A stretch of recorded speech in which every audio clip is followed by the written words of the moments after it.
Assalamualaikum warahmatullahi wabarakatuh.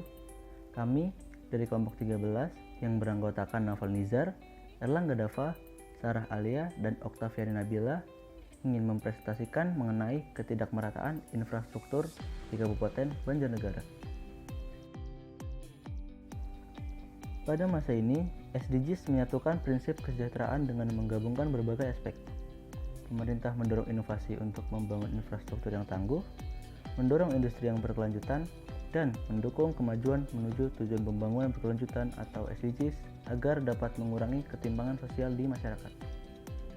Pemerintah mengoptimalkan kawasan industri, membangun infrastruktur digital nasional, menyambut industri berkelanjutan seperti kapasitas industri berbasis teknologi bersih, meningkatkan sirkulasi barang dan bahan material, menarik investasi asing, dan mendukung industri 4.0 sebagai strategi menghadapi industri.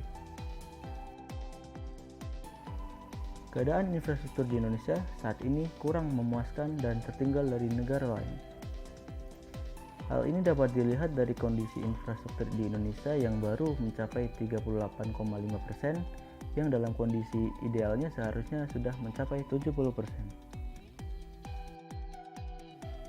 Salah satu daerah yang masih tertinggal dalam hal infrastruktur adalah Kabupaten Banjarnegara, di mana pembangunan infrastruktur jalan atau jembatan, irigasi, dan pasar masih hanya terpusat di bagian pusat kota. Ada dua faktor yang melatar belakangi ketidakmerataan ini. Yang pertama, adanya letak geografis dan kondisi topografi. Di bagian utara adalah daerah tinggi dengan didominasi oleh pertanian dan perkebunan. Di bagian selatan adalah daerah yang lebih rendah dan menjadi tempat perindustrian dan perdagangan. Kemudian, yang kedua adalah kepadatan penduduk.